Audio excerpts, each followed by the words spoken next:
Welcome to MLM Nation, a podcast of leaders, by leaders, for leaders, hosted by Simon Chan. He's built a team of over 200,000 and is now a full-time MLM coach and trainer. So if you're ready to level up your business, join us now. Let's do this. Hey, what's up, everyone? It's Simon Chan, and today's a special episode because this past Monday was my 20-year anniversary as an entrepreneur.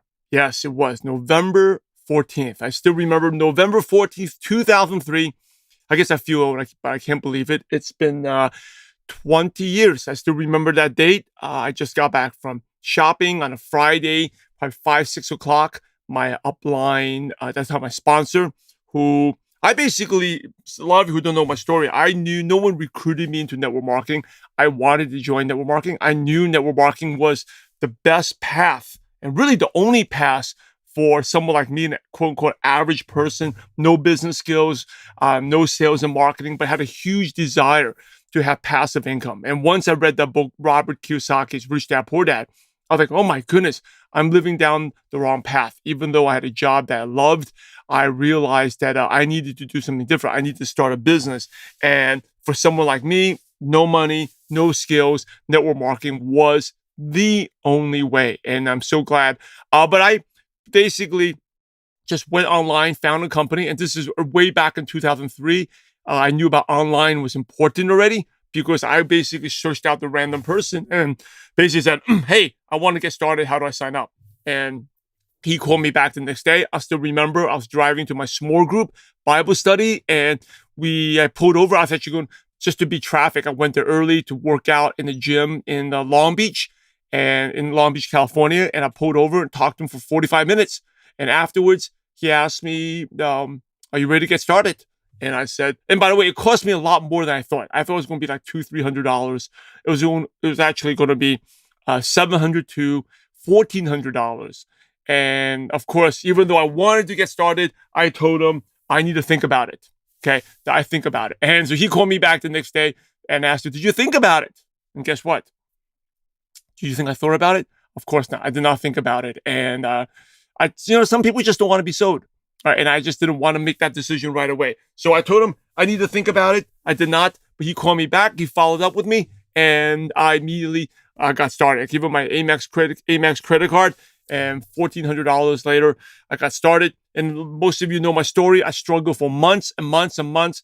The only thing that saved me was I went to trainings, but I struggled for months. And then finally, it wasn't until a mentor helped me become consistent that I actually started getting results. So it's been 20 years. So for this episode, I figured I would share 20 random lessons from the last 20 years that I did not know when I first started off. And I'm super grateful to the network marketing profession that I learned these lessons. And this past week, how I celebrated the 20th anniversary was being on a plane. I went to Atlanta for a day in the studios, and just recorded my course on consistency and consistency mastery. And I think that's the first lesson. It's like anyone can be successful if you stay consistent, but no strategy, nothing will work if you're not consistent. And one of the reasons why people fail is the lack of consistency. It's guaranteed failure. It's not just in network marketing. It's sticking to a gym routine, a diet, a lifestyle change, relationships. When there is no consistency, there is no success. This thing on my table is bothering me for some reason. I guess my son, here we go, it goes away. My son was eating here, like an oil spot on my desk. I think I like my desk nice and clean, and somehow I didn't check this out before that. Okay, it's gone now. I shouldn't let that bother me, but it did. So consistency, and by the way, one of my mentors told me, like, your tables needs to be clean. It should be so clean that you can eat off of it.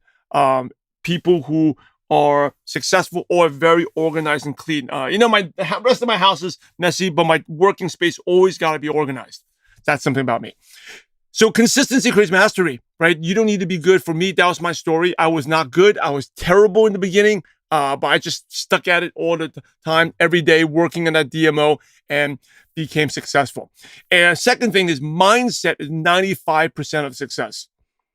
I never knew that when I first started. I thought it was skills, how to sell better, how to be a better leader. It's mindset, right? It's not about your product knowledge, how to sell better, how to talk. I thought you had to be a good talker, be a better salesperson. No, his mindset is 95% of success. Why is it? It's because you're guaranteed to encounter challenges. And depending on how you think and your philosophy, how you look at things, you either go make it happen or you're going to quit. And so mindset is 95% of success. And it's part of my success too. Even though I struggled for months because I had a mindset, and this was the thing. The third lesson is what helped me was I always had a long-term perspective. I wanted out to make quick money. I had read the book Network Marketing for Dummies, and they said that if you work the business consistently for 5 years or more, you make a full-time income. And for me, full-time income, they meant like $50,000 a year. That was too little. I wanted to make $100,000. So I said I was not going to quit for 5 years. If I didn't hit my goal, then I will quit. But I could not quit before 5 years. And that was the thing that helped me out. So even though I was struggling for months and made no money, I knew the problem was me because I was not consistent building it. You have to do it every day for 5 years. So having a long-term mindset, again, going through that struggle, if I didn't have this long-term mindset, I would have quit. And I've quit other things in my life before, right? Certain exercise regimens and stuff, I stopped doing it. But because I gave it 5 years, that helped me go through the early years. The next lesson was, and I'm going to these things, I did my best to put these in some type of order, chronological, but I couldn't. So the randomly things came out. And mindset is also, don't wish for less problems, wish for more wisdom. That was by my late mentor, Jim Rohn. That was huge for me because I used to, and then not just in the business, but my personal life. Like my wife in that time with a long distance relationship, I always complained, like, how come we couldn't be closer? And then just don't wish for less problems, wish for more wisdom. Instead of complaining about it, go and figure out how to make it happen. And that was another one of the lessons. Never criticize, complain, or condemn, right? If you criticize, complain, or condemn, you're blaming, you're taking the attention off yourself. And ourselves is where the real growth is. Personal growth is changing the changes. And the changes are always going to be painful in the beginning, when the long term makes you better. So don't wish for things to be better. You must be better, right? You must be better. Don't wish for less problems, wish for more wisdom. So I had to handle the wisdom to learn to stay consistent. I had to handle the rejection. I had to handle the long distance relationship. I had to handle resistance from my friends, right? I had to handle some ridicule from my friends. I had to handle it. I couldn't change them. I couldn't complain. They didn't support me. I had to work on my mindset. And so the next one is you got to be before you become. Meaning that, and I didn't understand that. How can you be a leader before you become a leader? How you be successful if you're not successful?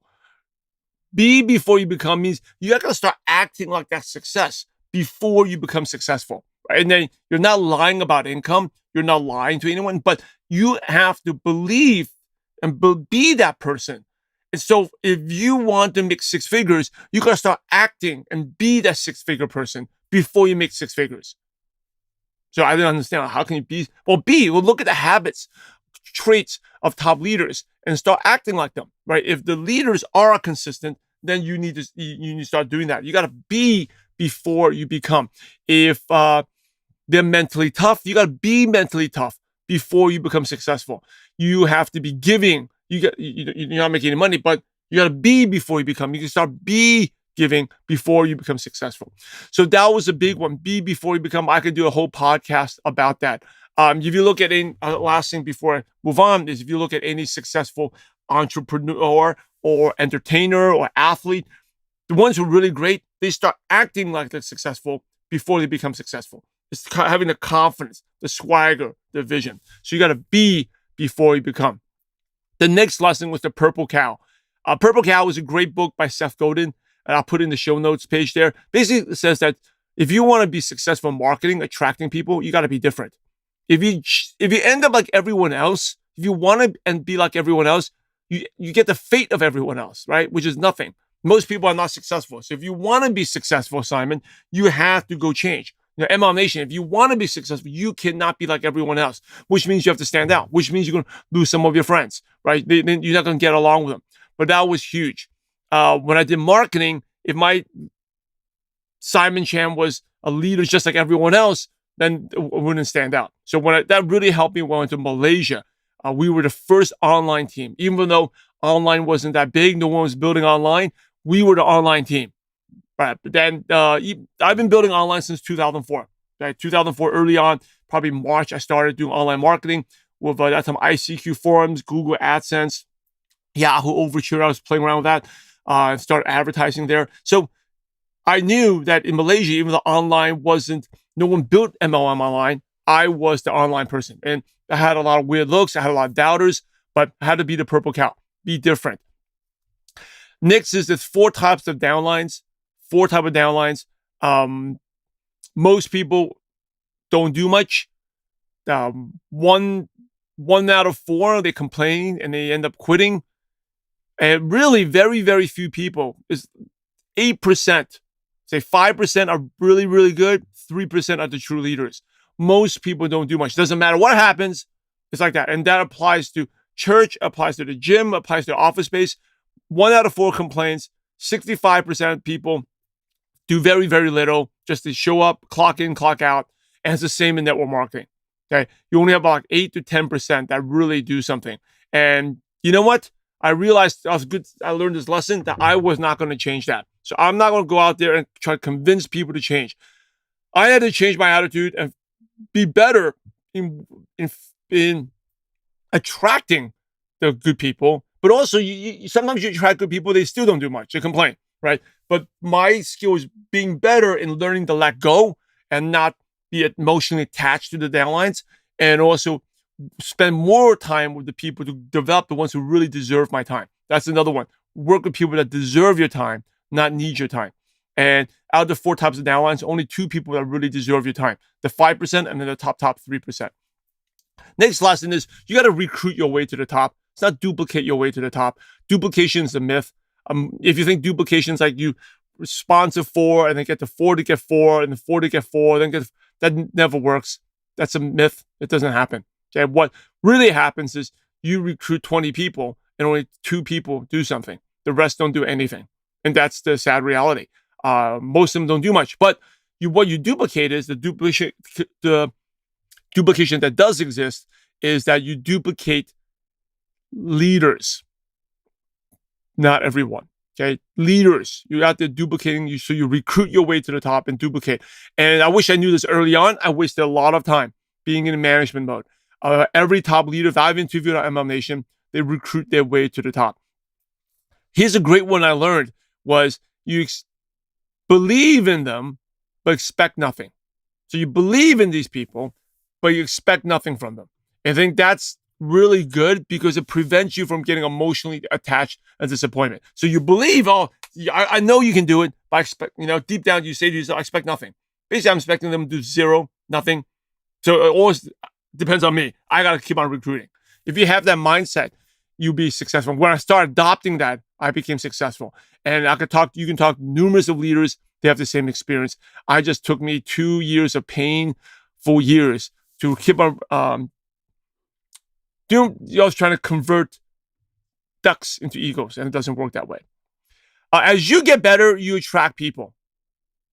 That's a big one. As you get better, you attract people. So be before you become. That's what you got to be before you become. As you get better, you attract better and better people into your business. I was just talking to someone that was in my mastermind recently, and she was in a position where she always gets to her team to a certain point and never can grow more because she hasn't grown that much. Right? If you get better, so for example, I got better, I learned to work with better people in my team. When I learned to work with better people on my team, people that are watching me in the business noticed that I was no longer wasting my time working with the wrong people. Because think about it, if you want to get someone good and you're working with the wrong people, and they're like, what the heck is this person working with them? And I had a lot of people watching me, Simon, why are you talking to this lady? She's a nice person, but why are you wasting time with her? Can't you tell they're no good? Because these people are way smarter than me. They're looking at me, come on, that lady's never going to do anything. Why are you working with them? Okay, that is an example. As you get better, you attract better people. Now, with that lady, I'm not saying, and this was my first year in the business. I put a lot of time and attention to this lady. I should have known. My mentor's like, why are you wasting time? She's not going to be good. I think, oh, she can be good. She can be good. Turned out everyone was right. She was terrible. Okay, she quit within 6 months, 7 months. And then she got jealous of people who had success too. Even though she tried very hard, but she wasn't that type of person. You have to grow yourself. You think she was a really nice lady, but if she went to recruit someone, no one would join her because she wasn't that type of person. So I didn't know better, right? I didn't know better. And I lost a lot of good people by working with them. And she ended up quitting anyway. So as you get better, so I got better, I put out better, I learned more, right? That's another example. I learned more. And I started about way back in the day, before even blogs. I had an email and e-zine where I just copy and paste people's emails, addresses, my friends, and just send an email blast. As I got better, as I learned more things, I will share them. I will always share good value in the newsletter. And that it's so fun. Now we come around, MLM Nation has this newsletter. By the way, if you're watching this or you're listening to this and you don't have the newsletter, go to MLMNation.com. I spend a lot of time, 5 days a week, putting out the newsletter. So people who read that newsletter realized, well, Simon's growing. Where did he learn these tips? And that got them interested. So as you get better, you attract better people. Number 11 is nothing stays the same. We tend to like to hope that once we do something, things will always be there forever. Even residual income. The reality is nothing stays the same. Things are always changing. And as leaders, we have to be a catalyst of that change. We got to be ready. You cannot ever sit on your laurels. Oh, I'm done. The fact is anything can happen. And related to this entitlement, and that was a mistake I made. Like, oh, I've done all my work. I deserve it. You're right, but no one really cares, Simon. You think you deserve it, but no one cares what you have done yesterday. No one cares none of you, even if you listen to this, you don't care the stuff I did 8 years ago. MLM Nation podcast has been going on for almost 9 years. No one cares about first year. No one. Like if I stopped, you'd be like, yeah, Simon did good stuff, but who cares? It's about putting content every day, showing up every day. Okay. Things always are changing. Network marketing at the same time evolves. I've seen people say back then, Simon, you cannot build online. No one's going to do that. Internet's fast, not fast enough. But you know what? Technology, the people in network marketing, the profession, they're entrepreneurs. The owners of your companies, they're entrepreneurs, and they will evolve. They want to make money. If you want to make money, you change. Just like the way AI, social media changed everything. First of all, when we did online, there was no social media. They said that doesn't work. It sure did work. I built a team of over 80,000 people just online without social media. Okay. That was just a little bit low face-to-face. Rest of it was all online marketing I did the traditional way. Now, online marketing, that way doesn't work that much now, but social media does. And then people said pandemic will kill social media will kill network marketing because it's not face-to-face, not personal. Hey, it's evolved. Then the pandemic will kill network marketing. No. Pandemic, network marketing grew more than ever in the pandemic, right? No one needs to, no one's going to hop on the Zooms. Totally not true. Network marketing will continue to evolve. And when it evolves, the short-term change is always painful, but the long-term, it will get better. AI not going to affect network marketing. Network marketing can't do that. That's totally wrong. It's absolutely, AI is making a big game changer right now. We've been using this cool tool that saves me a lot of time, My AI, that helps you create content. By the way, if you don't have that tool, you need to get that tool. Go and reach out to me. I'll send you a free trial for that tool. A lot of people I'm coaching, they're getting great results with it. Totally changing. So what does that mean? This doesn't mean you're prospecting with AI. Right? You could, and I think that's coming down the path if it doesn't exist. But creating content so that speaks in your voice, that's sharing your knowledge. So instead of you spending 10 minutes on it, it does it in 30 seconds. So you can spend the rest of the 9 minutes and 30 seconds you're saving to actually prospecting more, right? Big game changers here. Next one, 4 personality types, right? 4 personality types I used to think, why are people like this? How come they can't really, I couldn't relate to some of my family members, couldn't relate to prospects. Once I understood the 4 personality types, there's like a director, there's like a socializer, there's a thinker, there's a nurturer. I could relate a lot better, be more understanding as well. And even with my kids, I have a boy that's totally a socializer type. That totally is very different from me. But learning to see where he is coming from. Okay, allowed me to prospect better, definitely helped me in my relationships. Be interested instead of interesting. That's a prospecting tip. I used to think you want to be a good prospect, you got to be interesting, be a smooth talker. No, you have to be interested. The more you can listen to other people, the more you connect with them, and the more they will trust you because they feel that you care about them and not just thinking about what you have to say. Number 15 is invest in yourself. I think you all know that. You're listening to this, but don't be cheap on investment too. There's great tools like this podcast. You're watching this on YouTube, but to get to the next level, you really need to invest and pay for some coaching, pay for something, buy books, attend conferences. That is really important. Okay, I can't say more about that, and because you can learn everything yourself, and it takes the long way. And often you do the wrong things. It's not the knowledge it's the guidance and the feedback that's important. Right? It's not learning something, because whatever you want to learn, the stuff I'm sharing with you, you can get for free, just like this podcast, right? But it's the feedback to see how the tweaks that you're making that is key. My son, most of you know, we're really hardcore in baseball. We have big dreams for his baseball career to play at a high level, and we invested in a really good coach.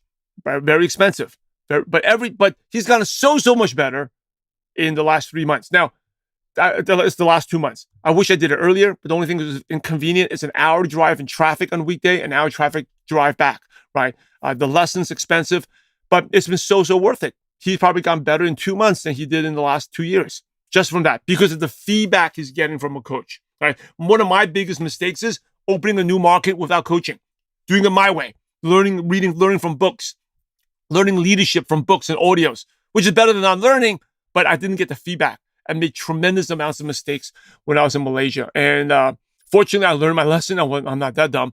I had a coach before I went to the Philippines, and I made it really big there. So you got to invest in yourself. Don't be cheap. This is another lesson I didn't write down, but my son knows this. Where you're going to be 5 years from now is determined by 3 things, right? The book, your personal development, the people you meet, and the places you travel. Where are you going to be 5 years from now? Your personal development includes a coaching, right? Includes private lessons. Like for my son's baseball, that includes it. His personal development, his practice, his learning. Also, the people he meets. He met a great coach. He met a speed coach, right? This coach that I know, he recommended me to a good speed coach. This actually coach I know recommended me to this great hitting guru. He goes once a week. It's like 3 times a month he goes. So that's made a huge thing. Now, that's all happened because I knew this person. If I didn't know this person, this would have happened. And then the places you travel. I'll go into my first business event, my convention, game changer. Totally changed me. That's why I go to masterminds. That's why I invest in yourself. Where you're going to be 5 years from now is determined by the people you meet, your personal development, your people you meet, and the places you travel. In terms of reading books, I've read a tremendous amounts of books. I wouldn't recommend reading so many books as I do. Even though reading is supposed to be good, read less and take action more. Right? You do need to read, but make sure you take action when you're reading. And when you read, there's so many titles. I mean, when I first started, I was like reading for entertainment. I just want to say, I read this book, I read this business book, I read this book, feeling like I'm smarter. And that's like school mentality, where I was brainwashed and conditioned by school. Whoever reads the most books, you get a sticker, right? In the summer.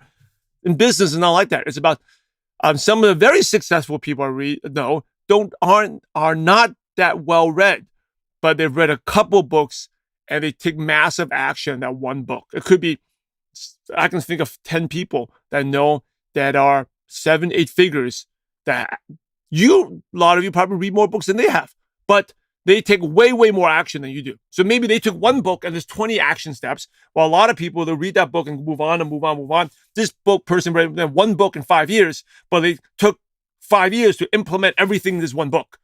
And now they implement maybe 30 things in one book, and their business is 20, 30 times better.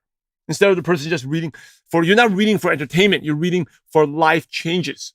And unless you make that change, then it's not, or changes the way you think or challenges you, you're really not getting any growth. That's just reading for entertainment. So in terms of that, for books, there's just in time versus some other time. I used to, this is a great book, I'm read it, right? And so a lot of these books behind my shelf, they're like a curse. It just overwhelmed me. Just in time means, I need this right now. Like the other day I was in a podcast. I heard about this book about parenting. I really need that for my second child. I really need that for my youngest. That's a just-in-time book, right? Just in time, I need that. Well, some other time means that's a great book. I love to read it. I love the title, but I don't really need it now. Let me just put some other time. Okay, just in time versus some other time reading to determine that. Focus on helping people. You get paid for the value you create in the marketplace.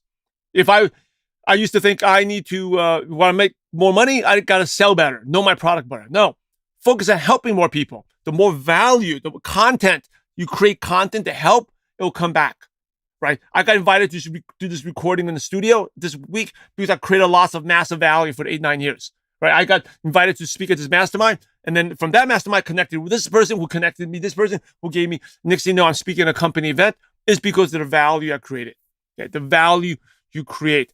So focus on helping and just helping. If you're going on social media, you don't need to focus on helping the world. Just focus on helping one person. It relieves a lot of the nervousness. Most ideas won't win anyway. Next one. 7 out of 10 ideas will lose money. 2 will break even. One will become successful. So instead of trying to be perfection, the reality is not going to work anyway. So you think it's going to work, it's not going to work. And I don't want to be negative. I'm here to be what do you call it? A negative, what do you call it? Pessimist, optimist, right? Negative optimist, whatever. But most ideas won't work, but you just got to do it. But if you do enough, I'm optimistic. Everything will be awesome. It'll work out. So stop overthinking that one way. Just do it. And then I heard it from one of my mentors. I forgot who it was. Version 1.0 is always better than version 0.0. Just do it. Fail, you make mistakes. Version 1.0 is always better than version 0.0. So that great idea you have, chances are it's not going to work the way you want, no matter how much time. You got to make changes, adapt it, but you won't know unless you start doing it. Right? And you're not failing, you're actually learning during the process. So most ideas are not going to be winners. Just do it anyway. Don't overthink it. And then you learn. The real learning, again, is when you're actually doing. Okay? I wrote that in my book, The Consistency Pill. The real learning is in the doing. Number 20 is fast action is the key. I think I mentioned this many times. It's how quickly you implement. How quickly you implement something. One of my mentors, he's another guy, doesn't finish reading a book. But once he goes to the book and he sees something good, he puts the book down, stops reading, but he makes sure he implements it within the first 30 days. And he's been doing that for 30 years. So think about it. Every month he implements 12 new things, and then you multiply that and a compounding effect of that. He was not an instant success, didn't make much money, but now it's very, very successful. So it's a legend in the profession. And then I wrote a bonus tip here. Number 21 is, and I thought about this because I used to feel bad about doing sales. Before I got started in network marketing. Like sales is bad, selling people. I think about the sleazy used car salesman. Here the reality is, then people say we're in the sharing business, selling. Sharing, selling is all the same. No one gets paid until someone buys something. You should be proud to sell. Proud to go out there and let people know about your product, right? People call you a salesperson. Sure, you're proud. Be proud of that. Because here's the thing. If everyone in the world stopped sharing, stop selling, as you say. I don't even like the word sharing. Sell. Just be proud of that. And if you're not proud, then that's one of the mental blocks that are holding you back. Right? We're salespeople. You can call it whatever name, but at the end of the day, we sell. When you're a network marketing company, if someone went to the owner and said, "What do you have?" They said, "We have the distributors." What do? No, they sell our product. Right? The salespeople. If you say the share people, what are share people? Oh, they're basically salespeople. Right? We sell, and we get commission. But you should be proud of that because salespeople is not a negative thing. It's a positive thing. And when I embraced this, that's when my prospecting really went there. Because if the salespeople stop working, the world would cease to exist. If the salesperson who sold me this computer didn't sell, right? Apple didn't sell me on buying this laptop, I wouldn't be able to record this podcast for you. If they didn't sell me on this mic, I wouldn't be able to have this type of audio. If Cox didn't come over and sell me my internet, I wouldn't be able to record this and upload this. If they didn't sell me electricity, I would be in the dark right now, right? In fact, if all the salespeople stop working for one day, the whole world would stop, right? The farmers didn't sell, we would starve to death. If people didn't sell petrol, gas, we wouldn't be able to use our cars, right? So salespeople, and this is what happened in the 1970s. There's not much to sell. And then look what happened to the economy. So selling is good. Selling makes the economy go, right? So people love sales. Think about a recession. When there's recessions, there's not enough sales. So the more sales, the more we sell, we're helping the economy. It's a good thing.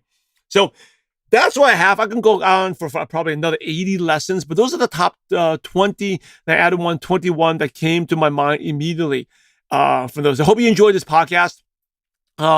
And I think this is something you should listen to again and again. Think about which ones you need to apply in your life. But hey, I am so grateful to be part of this network marketing profession. Like I said, I'm always loud and proud. It's awesome. And I definitely have a passion for this. I'm recording this on a Saturday morning before baseball. And the lifestyle it's given me is just incredible, right? And I always say there's no time freedom because if you have kids, there's no freedom, but definitely gives you amazing time flexibility. And for that, I'm super grateful for this profession it's done. It's not perfect. There's a lot of bad. There's a lot of good. And just like in anything, nothing's perfect. Only if God made it, then it's perfect. But network marketing is done by humans, is run by humans. There's always going to be things that don't go well, but that's part of business. Like I said, nothing stays the same forever. But it offers people, the average people, an amazing opportunity to live the life they want. And not just to be making money, but to be a better parent. The stuff I'm teaching my son is the way I'm parenting. None of it would be possible. I was like, oh my goodness, if I didn't do this, I'll be raising them totally the wrong way. So especially the mindset, because mindset is 95% of success. So, hey, drop in a comment. Make sure, hey, this took me a lot of my time on Saturday morning to do this for you. Make sure, if you haven't done so, subscribe to us on the YouTube channel. Subscribe to us on the podcast. Give us a follow on Facebook as well. And appreciate you all for listening. Thank you so much for this 20 years. You all have been a big part of the journey. Right? I built the 7-figure business for the 10 years, and building ML Nation for the last 10 and a half full time. And it's been really, really fun. I really appreciate you all. Every day, I'm grateful for you listening, grateful for you following, reading the newsletters, being on the showing up for the pep talk live videos I do. I appreciate you all. And I hope this podcast inspires you. Definitely a lot of lessons for you to take away. Hey, interesting what your feedback is. Let me know. Go subscribe, go follow, and send me a DM and let me know how you like this episode. But for now, make sure you go take action on one of the things I shared with you so you can go out there and have a positive impact on someone's life. God bless you all. See you on the next episode.